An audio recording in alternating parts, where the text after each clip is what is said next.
할렐루야. 사랑하는 성도 여러분, 한 주간도 잘 지내셨습니까? 우리 지난주 부활절 은혜롭게 잘 보내셨는지 궁금해요. 이번 주는 지난주 부활절에 이어서 계속 예수님에 대해서 한번 생각해 보기 원합니다.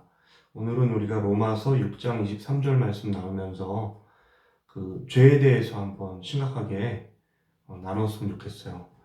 설교 제목은 죄의 싹슨 사망이거든요. 제가 먼저 성경을 봉독해 올리겠습니다. 죄의 싹슨 사망이요 하나님의 은사는 그리스도 예수 우리 주 안에 있는 영생이니라. 아멘.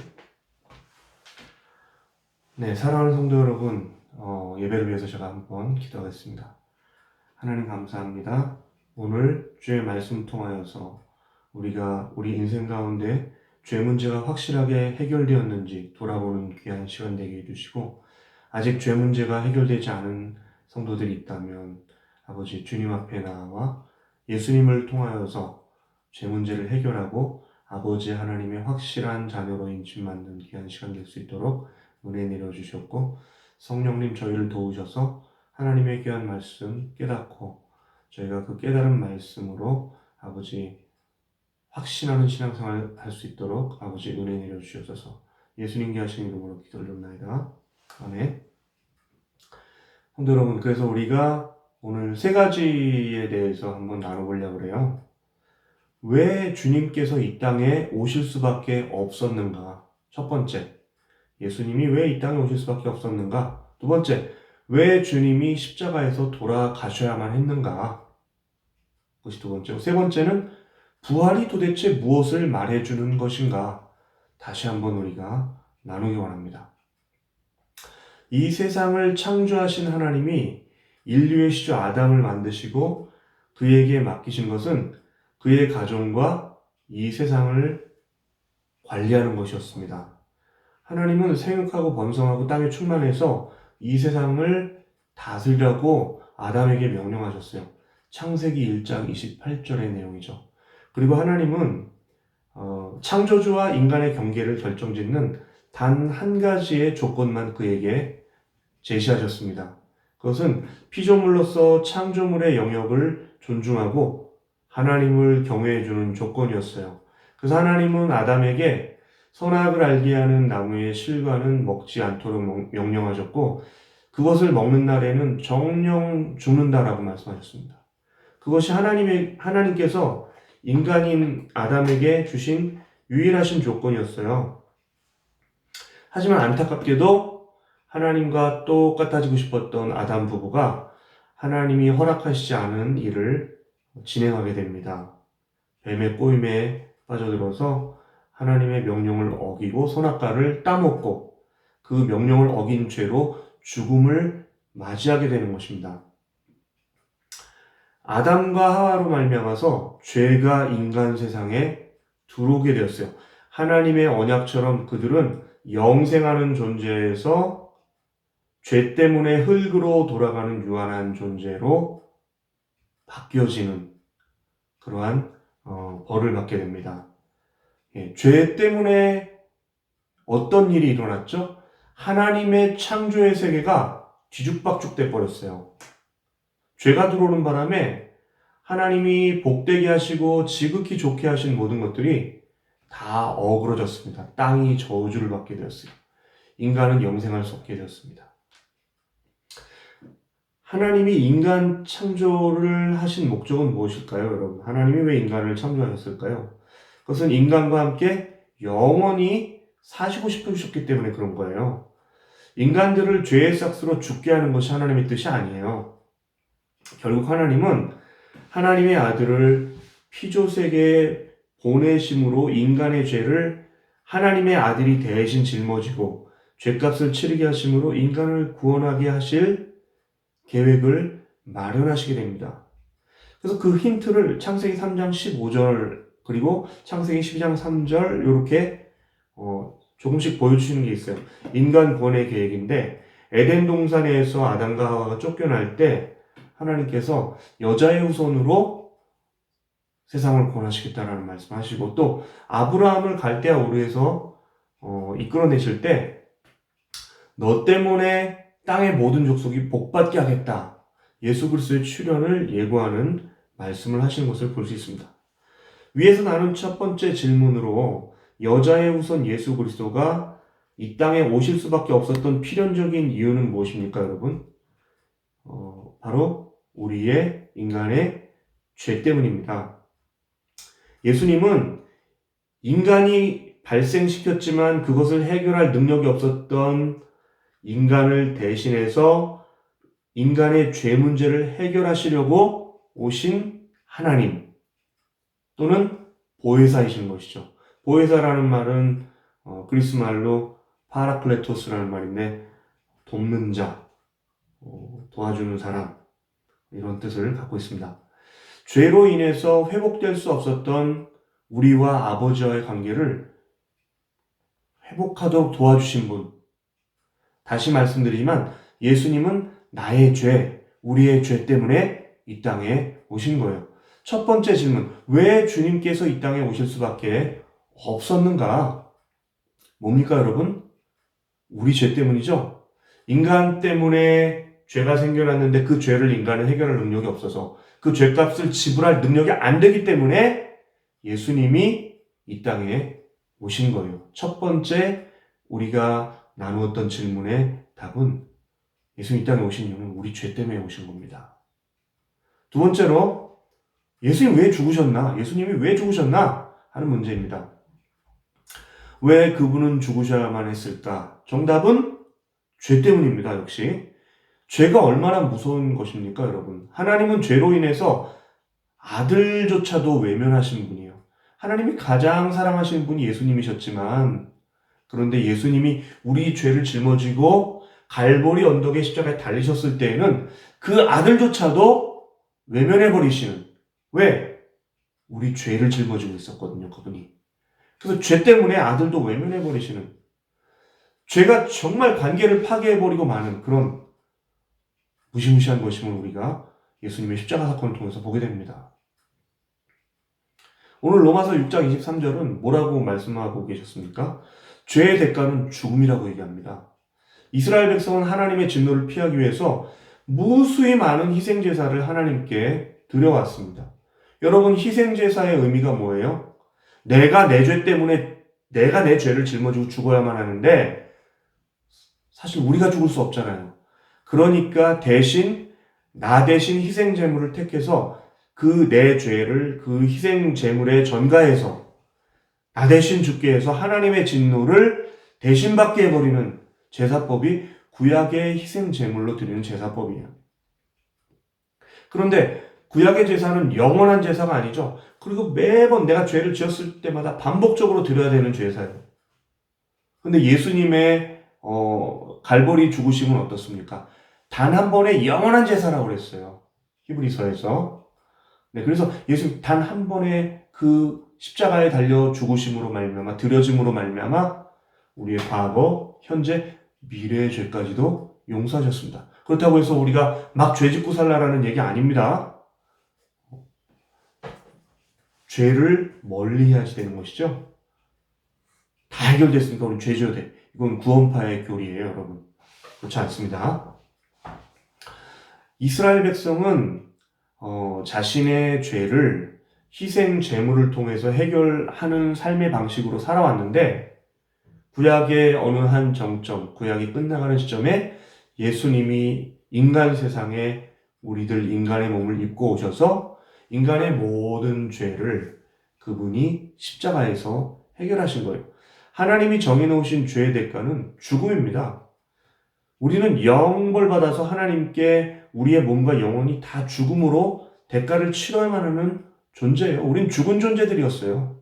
에베소서 2장 1절에 보십시오. 허물과 죄로 죽은 우리를 살리셨다고 했잖아요. 우린 죽은 존재들이었습니다. 그런데 우리가 하나님의 그 정해놓으신 그 법, 죄의 삭슨 사망, 이렇게 살아가게 되면 하나님 앞에서 살아남을 수 있는 존재 아무도 없는 거예요. 결국 하나님은 세상을 이처럼 사랑하사, 지난주에 우리가 이처럼 사랑하사에서 이처럼 두 가지 뜻이 있다고 그랬죠. 아주 많이라는 뜻이 있었고 또 이런 방법으로 방법적인 면을 의미한다고 그랬었어요. 그래서 하나님이 우리에게 영원한 대속 제물로 아들을 보내주셨어요. 그래서 나 대신에 아들이 죽게 만드셨어요. 아들은 성령으로 잉태되어서 남자를 알지 못했던 여자를 통해서 정결한 모습으로 이 땅에 오셨습니다. 그분은 하나님께 드려지기 위해 거룩하고 흠없는 모습으로 인간 세상에 오셨어요. 그리고 나의 죄 때문에 죽으셨어요. 예수님의 죽음은 엄청난 하나님의 진노를 그 몸으로 받아내신 대속의 죽음이었습니다. 여러분, 십자가의 죽음이라는 거 이거 우리가 가볍게 생각해서는 안 되는 거예요. 예수님이 십자가를 지시기 전에 여러분 아시죠? 채찍에 맞으시고 몽둥이에 맞으시고 그렇게 고난 당하셨잖아요. 주후 3세기 유세비우스라는 역사학자는 이렇게 얘기했어요. 그 책에서 그 당시 예수님이 받으셨던 그 태형, 채찍에 맞으시고 몽둥이에 맞으신 그것들은 어느 정도의 그 데미지를 줄 수 있는가? 그 채찍에는 쇠구슬이나 그 쇠조각 같은 거, 뼈조각 같은 게 달려있었고, 한번 사람의 몸 휘감고 때릴 때마다 살갗을 찢어버렸어요. 응? 그리고 몽둥이로 맞는 거, 뭐, 어느 정도 심했냐면, 근골격이 찢겨져 나가고, 심하면 몸 안에 정맥이 몸 바깥으로 튀어나오고, 심지어 어떤 사람은 유세비우스 증언에 의하면, 근육이나 뼈가 튀어나오고, 심한 경우에 창자까지도 노출된 사람이 있었대요. 그러니까 대부분은 십자가형을 받기 전에 태형만으로도 충분히 죽을 수 있는 거예요. 왜요? 그렇게 맞으면 우리 몸에서 뭐가 많이 나갑니까? 과다출혈이 생기겠죠? 예수님 자꾸만 목마르다고 하신 이유는 아시겠습니까, 여러분? 그래서 예수님은 아버지 앞에서 우리의 죄를 대신 지심으로 하나님 앞에 버림받으셨어요. 한 번도 하나님과 떨어져 본 적이 없으셨던 분이 아버지와 3일 동안 떨어져 있게 됩니다. 겟세마네 기도에서 예수님이 그렇게 슬퍼하셨던 이유가 바로 아버지와 떨어지는 것 때문이었죠. 여러분, 근데 우리는 그렇습니까? 우리 아버지하고 떨어져도 잘 살잖아요. 죄 짓고도 잘 살잖아요. 죄 짓고도 죄 안 지은 척 하잖아요. 여러분. 응? 자, 두 번째. 예수님이 왜 죽으셨다고요? 바로 나를 하나님의 심판으로부터 구해내시기 위해서 내 죄값을 대신 짊어지고 돌아가셨습니다. 이 모든 것이 나의 죄 때문이에요, 여러분. 그래서 우리가 아까 나눴던 두 번째, 왜 주님이 십자가에서 돌아가셔야만 했는가? 내 죄 때문이에요. 오늘 설교 제목이 죄 싹슨 사망이잖아요, 여러분. 네. 내 죄값을 내시려고 이 땅에 오셨고 돌아가시는 거예요. 첫 번째, 두 번째에 대한 답이 나왔어요. 자, 이제 세 번째로 그럼 부활이 말하는 게 무엇인가 다시 한번 나누는 시간을 가져보겠습니다. 부활이 뭔가? 예수님이 부활하신 이유가 무엇입니까, 여러분? 그것 역시 엄밀히 따지면 내 죄 때문에 부활하신 거죠? 그게 무슨 뜻이냐고요? 오늘 6장에 보면요, 17절에서 18절에 보시면 우리가 원래 죄의 종이었는데 예수 그리스도의 복음의 소식 때문에, 그분의 복음 때문에 우리가 그분을 마음으로 믿어서, 제자들이 전한 복음을 마음으로 믿어서 죄에서 해방되어 의의 종이 되었다고 했어요. 지난주에 고린도후서 5장 17절 우리가 나눴었잖아요. 새로운 피조물, 그죠? The New Creation. 오늘 예수 그리스도의 복음의 소식이 우리의 신분을 바꿔버렸어요. 그게 뭡니까? 죄의 종에서 의의 종, 아버지의 자녀로 우리의 신분을 바꿔버렸다는 것입니다. 왜요?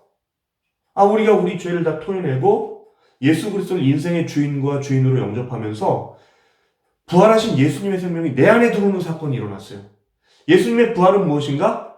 죄가 더 이상 효력을 발휘하지 못함, 그것에 대한 증거였어요. 죽음이 죄 때문에 들어왔는데 예수님이 십자가에서 죄 문제를 해결해버리니까 죽음이 효력을 잃어버렸어요. 아버지 하나님께서 예수님을 다시 3일 만에 살려내셨어요. 그러니까 이제 예수님 안에 있는 것은 생명이에요. 그 생명이 내 안에 들어와 버렸기 때문에 이제는 우리는 죄와 무관해진 거예요. 예수님이 내 주인이 되었다. 그것은 죄와 무관해졌다라는 뜻이에요, 여러분. 또 오늘 본문 20절에서 22절까지 보면은요. 원래 우리는 죄 아래에 있어서 의가 무엇인지 몰랐는데 하나님이 누구신지 몰랐는데 이제는 그리스도 때문에 죄를 부끄러워할 줄 알게 되는 죄에서 해방된 사망에서 해방된 하나님의 종이 되었다라고 이야기하고 있습니다. 그리고 거룩한 열매인 영생을 얻은 존재들이라고 기록되어 있습니다. 여러분 이것이 예수님 부활의 의미입니다. 예수님의 부활을 통해서 우리가 알게 되는 것은 무엇인가? 죄로부터 영원한 해방을 얻게 되었다. 부활이 의미하는 것은 바로 그거예요. 이제 죄가 나와 상관없어졌어요. 우리는 죄의 값을 예수님께서 지불해 주신 사람이기 때문에 우리는 이제 죄값을 치를 필요가 없게 됐어요. 대신에 한 가지 컨디션이 있어요. 조건이 있어요. 뭐냐면은 예수님 안에 있어야 돼요. 예수님 안에. 그럼 예수님 안에 있다라는 것은 무엇입니까? 예수님이 나의 인생의 주인 되셔야만 하고 나를 구원해 주신 세이비어, 구원자라는 것을 철저하게 시인하셔야 됩니다. 그래서 성도의 신앙의 출발점은 어디입니까? 갈보리 십자가가 되는 거예요. 자, 예수님의 부활의 의미, 나를 죄와 상관없게 만들어버리셨다. 죄의 싹신 사망을 없애버리셨다. 그래서 다시 He is risen, 일어나신 거예요. 부활하신 거예요. 예수님이 죽음에서 다시 살아나셨다는 것은 사망의 저주가 풀렸다라는 뜻입니다. 더 이상 사망이 우리에게 아무런 영향도 주지 못하게 되어버렸습니다. 그러나 우리 육신은 죽죠. 그렇죠? 그러나 우리가 다시 예수님의 공중혼인잔치에 참여하는 그때에는 예수님이 살려놓으신 우리의 영과 육이 다시 재결합되는 놀라운 부활의 날이 있을 줄로 믿습니다. 그래서 사망을 이기고 부활하신 예수님의 생명이 내 안에 들어오셨기 때문에 부활이 의미하는 것은 바로 생명이다. 나는 이제 하나님의 영벌과 상관없는 존재가 되었다. 내 죄 문제가 없어져 버렸다. 누구 때문에? 예수님 때문에. 예수님 때문에. 자, 오늘 본문은 이것을 The gift of God, 하나님의 선물이라고 오늘 본문에서 이야기합니다. 그 하나님의 선물이 뭐예요? The gift of God. 하나님의 그 선물이 무엇입니까?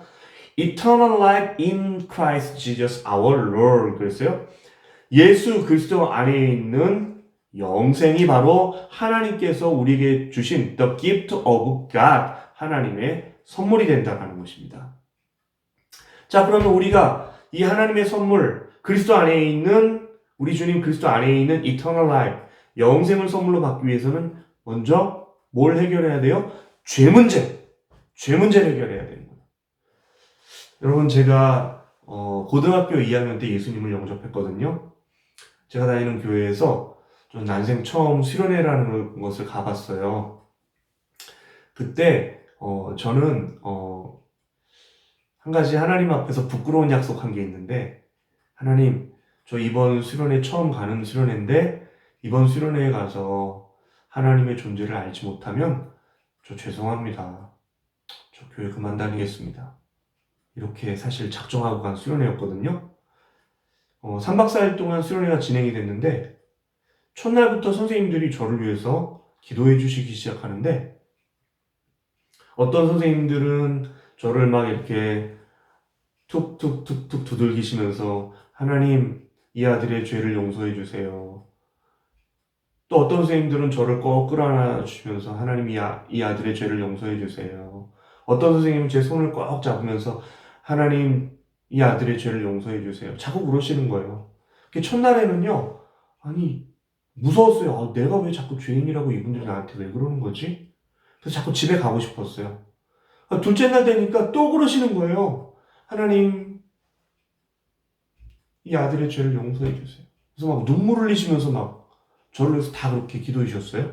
모든 학생들에게 그렇게 해주셨는데, 두 번째 날 되니까 내가 죄인인가? 라는 생각이 들었어요. 자꾸 죄인이라고 그러니까. 두 번째 날이 그렇게 지나갔습니다. 세 번째 날이 됐는데, 그날도 이렇게 기도를 해주시는데, 자꾸 저를 죄인이라고 그러는 거예요. 그래갖고, 세 번째 날에는 제가 죄인 맞구나라는 생각을 하게 됐어요. 그런데 그때 이제 담임 목사님 오셔가지고 설교를 해주셨는데 요한복음 5장 24절 말씀 갖고 설교를 해주셨거든요. 근데 그 설교를 듣고 있으면서 그러면 내가 하나님의 존재를 믿고 있고 하나님이 보내신 아들의 말씀을 듣고 믿고 있으니까 그 말씀대로라면 나는 구원받은 사람이겠구나 라는 생각이 드는 거예요. 요한복음 5장 24절 내가 진실로 진실로 너에게 이르노니 누구든지 내 말을 듣고 또 나 보내신 이를 믿는 자는 영생을 얻었고 심판에 이르지 아니하나니 사망의 생명으로 옮겼느니라 이런 말씀이거든요. 근데 저는 지금 그 필요 충분 요건을 다 행하고 있었잖아요. 그래갖고 그럼 말씀에 입각해서 보면 나는 예수님의 말씀도 들었고 그분도 믿고 또 예수님 보내신 아버지 하나님도 믿고 있으니까 마음으로 믿고 있으니까 난 구원 받은 상태구나 이렇게 생각이 들었어요. 근데 목사님이 설교하시고 나서 여태까지 내가 구원받은지 몰랐는데 이번 수련회 와서 말씀 듣고 내가 구원받았다는 사실을 깨달은 사람은 손 들어보라는 거예요. 그 저거 손을 들까 말까 하다가 이렇게 들었거든요. 그랬더니 그 많은 학생들 중에서 하필 목사님 저를 딱 지목하시면서 너희들이 나와서 네가 어떻게 구원받게 됐는지 한번 얘기를 해보라는 거예요. 그래서 목사님 말씀 들으니까 요한복음 5장 24절 말씀 보니까 그 말씀에 비춰보면 저는 지금 구원받은 상태인 것 같아서 마음에는 확신이 없었지만 손을 들었습니다. 네, 그리고 그렇게 들어왔어요. 들어왔는데 그때 저희 전도사님 사모님이 저희 그 수련회 선생님이셨거든요. 근데 그 사모님께서 저를 이렇게 끌어안아 주시더니 눈물로 기도를 해주시더라고요. 하나님, 주님의 아들 정말 이 수련회를 통해서 구원받게 해달라고 하나님 주님께 기도했었는데 주님 제 기도를 들어주셔서 감사합니다 하면서 막 눈물로 기도를 해주는데 그때 놀라운 일이 생겼어요. 갑자기 제 눈에서 뜨거운 눈물이 막 펑펑 쏟아지기 시작하면서 내가 죄인이었겠구나가 아니라 내 죄들이 막 하나님 앞에서 보여지기 시작하는 거예요. 하나님이 내 죄를 다 보여주시기 시작하는 거예요. 깜짝 놀랐습니다. 저같이 큰 죄인이 있었는지 몰랐어요. 얼마나 울었는지 모릅니다. 그래서 그때 막 엉엉 울면서 정말 내 죄를 용서해 주신 그 예수님께 감사를 드렸어요. 그러고 났는데 동시다발적인 사건으로 내 안에서 기쁨이 막 죄를 회개하는데 기쁨이 막 넘치고 또 너무 재밌는 거 몸이 날아갈 것 같이 지금 저는 이렇게 돼지지만 몸이 날아갈 것 같이 가벼워지더라는 거예요. 그리고 제가 말씀을 읽으면 말씀이 꿀송이처럼 달다는 그 뜻이 무엇인지 알게 됐어요. 그래서 저는 그때 내가 구원받았는데 내가 구원받은 사람이라는 것을 보증해 주시기 위해서 내 안에 확 들어와 주신 성령님을 체험하게 되었답니다. 그때 이후로 저는 선교사로 헌신하게 되었고 이렇게 독일에서 또 지난 10년간 캄보디아에서 지금 올해로 선교사 20년 차인데 그렇게 하나님 앞에 섬기게 되었습니다. 그럼 가장 중요한 게 뭐냐면요. 죄 문제 해결하는 거예요. 내가 하나님 앞에서 수련회 가가지고 선생님들이 저를 위해서 계속 기도해 주신 게 뭐냐면 죄 문제였어요, 여러분. 죄 문제 해결해야 돼요, 여러분. 그래서 끊임없이 하나님 앞에 3일 동안 내 죄에 대해서 아뢰고 주님 저의 죄를 용서해 주세요 라고 기도했었을 때 주님이 정말 그 기도를 들으시고 정말 아무 가치 없는 나를 이렇게 구원해 주셔서 주의 사역자로 쓰시게 된 사실이 너무나 놀랍고 감사한데 여러분 예수님 그냥 믿으면 안 돼요. 죄 문제를 확실하게 해결하시고 예수님 안에 있는 아까 말씀이 나왔잖아요. The eternal life in Christ Jesus our Lord. 주님 안에 있는 영원한 생명이 여러분 거 되게 해야 되거든요. 그러려면 여러분 안에 있는 죄를 다 쏟아놔야 돼요.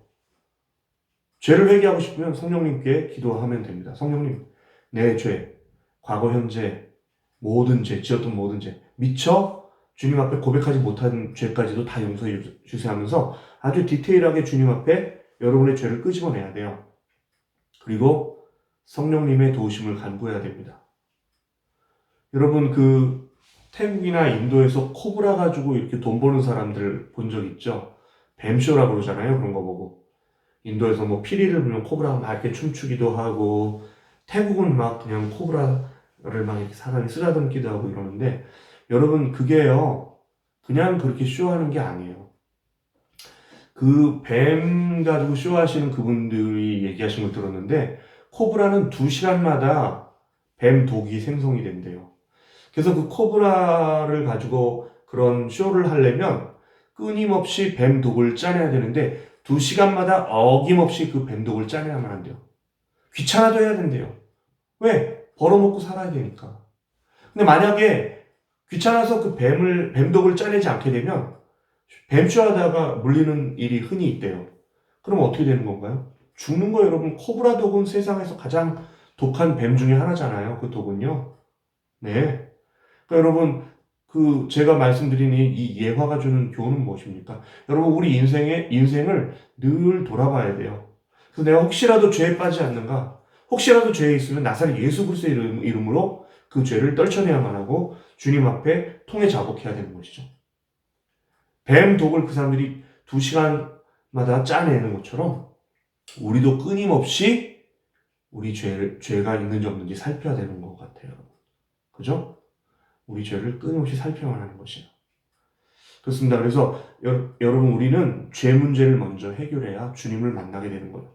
죄의 삭은 사망입니다. 오늘 설교 제목이에요. 죄의 삭은 사망이에요. 하나님이요, 아들을 포기하신 게 죄 때문이었어요, 여러분. 그러니까 여러분, 우리가 하나님하고 가까워지지 않는다? 그 죄 때문이에요. 그걸 누가 자꾸 알려주십니까? 성령님이 알려주시죠. 그래서 여러분 기도하세요. 성령님, 제가 이 죄 문제 확실히 해결하고 하나님의 자녀로 변화되게 해주세요.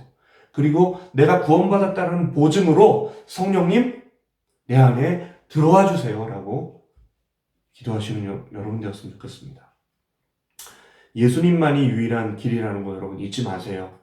그분은 구원의 길입니다. 양의 문이십니다. 영생을 주실 수 있는 유일하신 하나님이에요. 지금 예수님께로 나아가서 우리 죄 문제를 해결하고 주님 안에 있는 영원한 생명을 받아 누리시는 저와 여러분 되시길 주 이름으로 축원합니다. 기도하겠습니다. 하나님 감사합니다. 허물과 죄로 죽은 우리를 살려주셔서 감사합니다. 하나님, 세상을 이처럼 사랑하사 독생자를 보내셔서 우리를 구원하셨으니 감사합니다. 아버지, 우리 안에 예수 그리스도라는 놀라운 값어치가 들어있습니다. 아버지, 우리는 하나님 아버지 앞에서 위대한 인생을 살게 될 것입니다. 주님 다시 오시는 그날까지 저희가 주님의 제자로서 아버지의 자녀로서 부끄럽지 않게 살아가게 해주시고, 그리고 그렇게 되기 위해서 먼저 우리 안에 있는 죄 문제를 해결하게 도와주시옵소서. 나사렛 예수 그리스도 이름으로 기도 올려옵나이다. 아멘. 네, 여러분, 코로나가 장기화되고 있어요. 독일은 학생들 같은 경우에는 지금 저한테도 이제 아이들이 둘이 있는데 5월 3일까지 저희 바이언주 같은 경우에는 5월 3일까지 개학이 연장됐습니다. 대학에 다니시는 분들은 인터넷으로 지금 이제 학기가 시작된다고 하는데 여러분, 이 사태가 빨리 진정되고 또 독일과 한국 전 세계가 이 코로나 바이러스로부터 회복됐으면 좋겠습니다. 그래서 여러분, 지금 하나님 앞에 이 코로나를 위해서도 중보하셔야 하는 때예요. 우리 크리스찬이 있는 이유가 바로 이러한 일들입니다. 주님, 하늘에서 구워보시고 이 땅을 치유하여 주시옵소서. 우리가 하나님 앞에 스스로 겸비함으로 나아가서 구해야 될 것이 바로 이러한 것들입니다. 그래서 여러분, 크리스찬이 있음으로 인하여서 이 세상이 하나님 앞에 치유될 수 있도록 저와 여러분이 보여주기 원합니다. 네, 이 시간에 축도하고 이제 예배 마치도록 하겠습니다. 하나님 아버지 감사합니다. 죄의 종이었던 저희를 아버지 이제 자유하게 하시고 예수 그리스도 안에 있는 생명으로 말미암아 하나님을 아바 아버지라고 부르게 해주신 것 감사합니다. 죄의 삭시 사망이었는데 저희는 지불할 능력도 없었는데 하나님께서 아들 예수를 보내셔서 우리를 구원하여 주셨으니 아버지, 이 은혜가 얼마나 놀랍고 기이하고 큰 것인지요. 하나님, 다시 한번 주님의 사랑에 감사를 드립니다. 저희가 죽도록 하나님 앞에 충성하는 주님의 일꾼 되기 원합니다. 주님, 저희를 그렇게 사용하여 주시옵소서. 주 예수 그리스도의 은혜와 하나님의 사랑과 성령의 교통하심이 내 죄를 해결해 주신 주님 앞에 나와 영원한 아버지의 나라에서 영생을 누리며 또 이 땅에서 우리의 생명이 다하는 그날까지 예수 그리스도 부활의 증인으로 살아가기 원하는 우리 교회 위에 또 조국 대한민국과 독일을 위해 이제로부터 영원토록 함께하시기를 우리를 구원하신 하나님 나사렛 예수 그리스도의 이름으로 간절히 축원하옵나이다. 아멘.